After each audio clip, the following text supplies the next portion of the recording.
ओम साई राम। आप सभी मेरे चैनल और साई कृपा में स्वागत है। आप सभी को महाशिवरात्रि की बहुत बहुत शुभकामनाएं। महाशिवरात्रि के दिन आप अपनी पूजा कैसे सफल बनाएं। शिवरात्रि के दिन एक छोटी सी पूजा आपके जीवन के सारे कष्टों को दूर कर सकती है।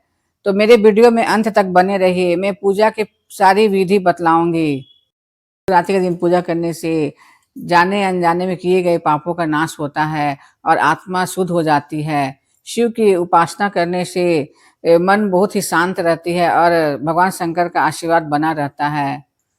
भगवान शंकर तो महामृत्युंजय है। उसकी पूजा करने से हर रोग समाप्त हो जाती है। यह भक्त को हर प्रकार के नकारात्मक ऊर्जा से बचाती है।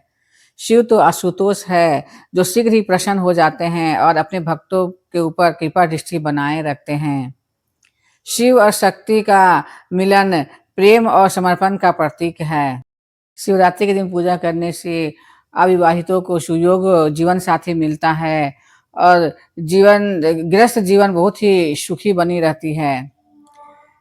शिव की पूजा करने से ग्रह दोष भी शांत होते हैं और रोगों से मुक्ति मिलती है और दीर्घायु प्राप्त होती है।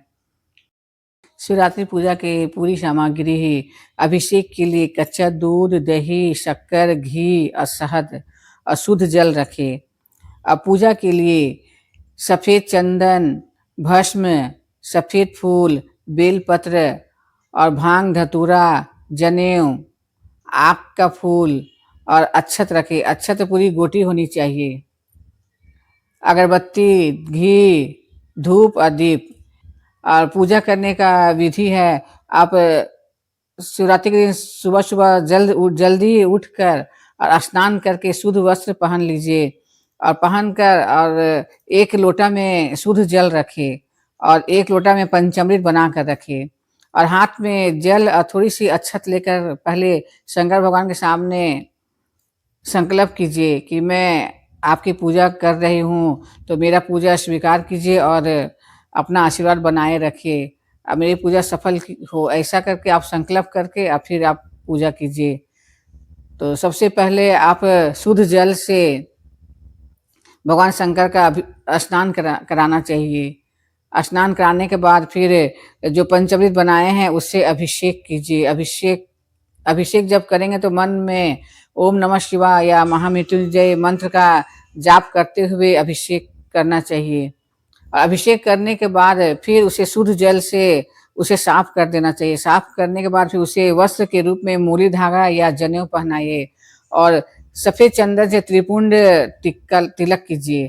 त्रिपुंड तिलक करने के बाद फिर भस्म चढ़ाइए। भस्म और जब आप बेलपत्र चढ़ाएंगे तो बेलपत्र का जो चिकना तरफ आप चंदन लगा करके नमः शिवाय या महामृत्युंजय मंत्र का जाप करते हुए आप बेलपत्र चढ़ाइए, फूल अक्षत सब चढ़ाइए।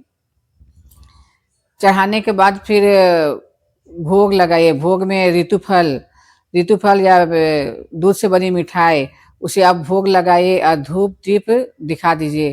पूरी वातावरण पूरा सुगंधित करना चाहिए। धूप दीप दिखाने के बाद फिर एक छोटी सी आरती है शंकर भगवान का, तो उस आरती को कीजिए।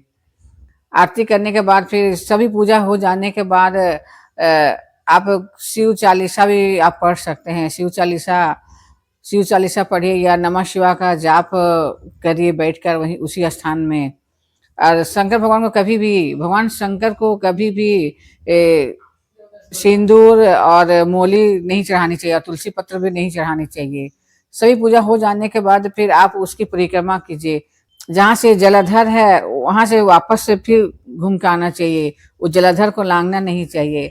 तो शिवलिंग का आधी परिक्रमा कीजिए। 5-7 आप जितना बार कर सकते हैं। करने के बाद फिर लास्ट में क्षमा याचना कीजिए कि मुझसे जो भी गलती सलती हुई हो पूजा में कर्म वाणी वचन से, तो मुझे क्षमा कीजिए। ऐसे करके क्षमा मांगे।